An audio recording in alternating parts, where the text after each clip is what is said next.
Hello বন্ধুরা, নানান ব্যঞ্জনে তোমাদের সকলকে স্বাগত জানিয়ে আজ আমি তোমাদের কাছে নিয়ে এসেছি নিরামিষ এগ রেসিপি। এইভাবে এগটা আমি বানিয়ে নিয়েছি। এখন আমি একটা কড়াই বসিয়ে দিয়েছি, এর মধ্যে আমি একটু সাদা তেল দিয়েছি সামান্য, দিয়ে এখন এর মধ্যে আমি একটু ঘি দিয়ে দিলাম, 1 চামচ ঘি দিয়ে এখন এর মধ্যে আমি কাজু বাদামগুলোকে ভেজে নেব। এভাবে লাল লাল করে কাজু বাদামগুলোকে ভেজে এখন উঠিয়ে নেব।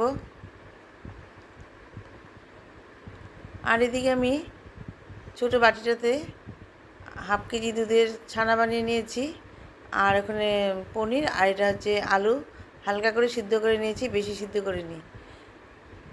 এখন আমি এই ছানাটার মধ্যে অল্প হলুদ আর লবণ আর একটু ঘি দিয়ে ভালো করে মেখে নেব। এটাকে মেখে নিয়ে এটাকে আমি কুসুমের আকৃতি দেব। একটু ঘি দিয়ে দিলাম, দিয়ে এখন ভালো করে মেখে নেব। এভাবে ভালো করে মেখে নিয়েছি। মেখে নিয়ে এখন এটাকে গোল গোল করে কুসুমের মতো করে নেব।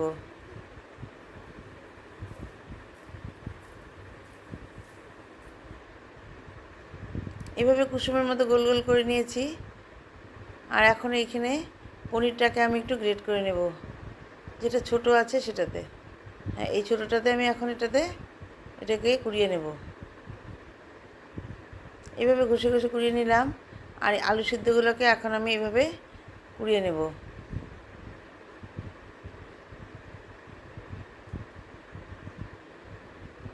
আলুগুলোকে এইভাবে কুড়িয়ে নিয়েছি, নিয়ে এখন এগুলোকে ভালো করে মিশিয়ে মেখে নেব।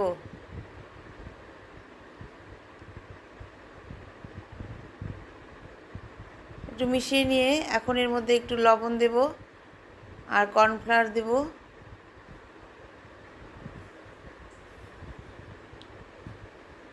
লবণ দিয়ে দিলাম। এখন 2 চামচ কর্নফ্লাওয়ার দিয়ে দেব, আর একটু ঘি দিয়ে দেব। কর্নফ্লাওয়ার দিয়ে দিচ্ছি।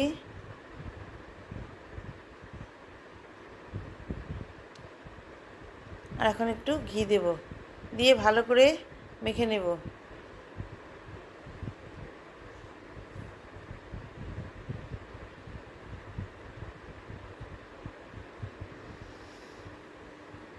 এখন ভালো করে মেখে নিয়েছি। মেখে নিয়ে এখন এটাকে গোল গোল করে নেব, ডিমের মতো করে। এভাবে প্রথমে লেচির মতো কেটে নিচ্ছি। এখানে 6টা কুসুম নিয়েছি, সেজন্য 6টাই বানাবো, একটু বেঁচে গেছে ওটা। এখন এটাকে একটু ডিমের মতো শেপ করে নিয়ে এখন গোল গোল করে নেব। গোল গোল করে নিয়ে এখন এর মধ্যে কুসুমটাকে ঢুকিয়ে দেব, ঢুকিয়ে দিয়ে এটাকে আটকে দেব। এইভাবে সবগুলোকে করে নিব। সবগুলোকে এইভাবে ডিমের আকৃতি করে নিয়েছি। এখন এর মধ্যে একটু ময়দা ছড়িয়ে দিচ্ছি প্লেটের মধ্যে, দিয়ে এখন ডিমগুলোকে এইভাবে সবগুলোকে লাগিয়ে নেব। লাগিয়ে নিয়ে একটু ফ্রিজের মধ্যে কিছুক্ষণ রেখে দেব। এভাবে বানিয়ে ফ্রিজের মধ্যে রেখে দেব এখন কিছুক্ষণ। ততক্ষণ আমি একটু মশলা করে নেব। এখানে মশলা নিয়েছি হচ্ছে টমেটো, আদা, কাঁচা লঙ্কা, তেজপাতা, জয়িত্রী, আর হচ্ছে এলাচ, দারচিনি, লং, আর এখানে হচ্ছে কাশ্মীরি লাল লঙ্কার গুঁড়ো, আর এমনি ঝাল লঙ্কার গুঁড়ো, আর এখানে ধনের গুঁড়ো, জিরের গুঁড়ো, হলুদ, লবণ, আর এখানে কাজু বাদাম ভাজা, আর এখানে হচ্ছে চারমগজ, আর একটু দই, টক দই। ওগুলোকে আমি সব পেস্ট করে নিয়েছি। এখন আমি ফ্রিজ থেকে ডিমগুলোকে বের করে নিয়ে এখন এইভাবে সুতো দিয়ে দুপাশে দুজন ধরে নিয়েছি, নিয়ে কেটে নিচ্ছি। এইভাবে কেটে নিয়েছি ডিমগুলোকে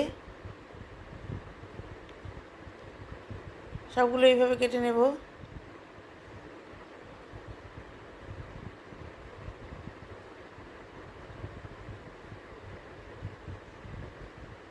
এইভাবে কেটে নিচ্ছি।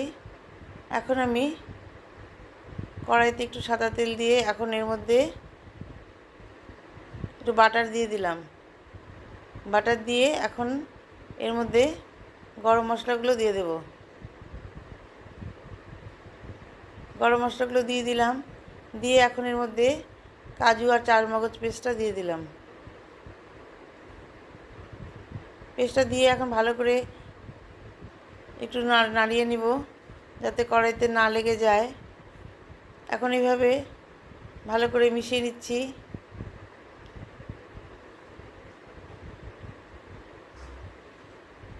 এখন এর মধ্যে দিয়ে দিচ্ছি কাঁচা লঙ্কা পেস্ট। কাঁচা লঙ্কা পেস্টটা দিয়ে ভালো করে মিশিয়ে নেব।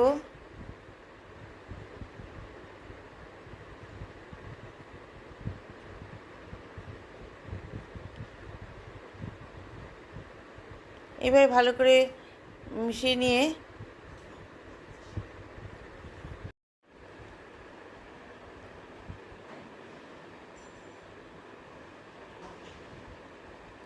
এখন এর মধ্যে টমেটো পেস্টটা দিয়ে দিলাম। টমেটো পেস্টটা দিয়ে এখন ভালো করে একটু মিশিয়ে নেব। মিশিয়ে নিয়ে এখন এর মধ্যে দিয়ে দিচ্ছে লবণ, তারপর হলুদ,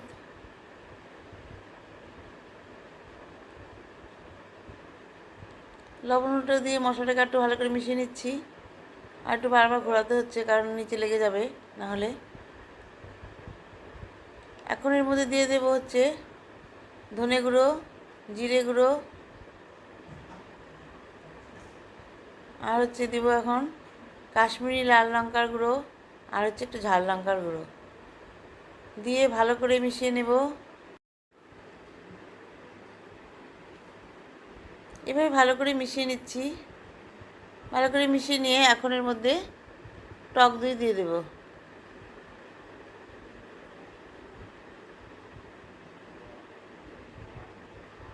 এখন এর মধ্যে টক দই দিয়ে দিলাম। দিয়ে টক দইটাকে দিয়ে ভালো করে মিশিয়ে নেব।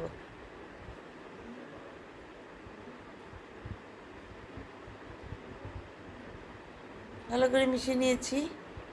এখন এর মধ্যে দুটো কাঁচা লঙ্কা চিড়ে দিয়ে দিলাম। দিয়ে এখন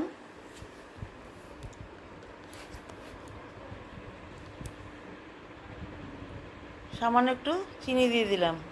চিনি দিয়ে ভালো করে মিশিয়ে নিয়ে এখন এর মধ্যে ওইদিকে দেখো আমি তাওয়াতে একটু কসুরি মেথি তাওয়াটা গরম করে ওর উপর দিয়ে রেখেছি। এখন এর মধ্যে গরম জল দিয়ে দেব। গরম জলটা নামিয়ে নিলাম। নিয়ে এখন গরম জলটা দিয়ে দিলাম।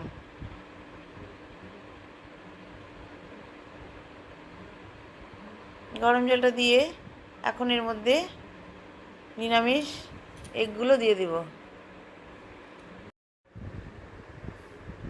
এখন মশলাটা একটু ফুটলে তাহলে আমি ডিমগুলো দিয়ে দেবো এর মধ্যে। দিয়ে উপরে কসুরি মেথি ছিটিয়ে দিয়ে আমার রান্নাটা পুরো কমপ্লিট হয়ে যাবে। বন্ধুরা তোমরা যে যেখানে থাকো প্লিজ একটু কমেন্টস করবে এবং সাবস্ক্রাইব করে পাশে আসবে। আমিও তোমাদের পাশে আসব। এখন তরকারিটা একটু ফুটছে। এখন আমি এর মধ্যে নিরামিষ এগুলোকে দিয়ে দিচ্ছি। আর দিয়ে এখন উপরে কসুরি মেথি দিয়ে আমার রান্নাটা কমপ্লিট হয়ে গেছে। বন্ধুরা তোমরা সবাই যেন ভালো থাকো এবং সুস্থ থাকো এই কামনা করি। নমস্কার।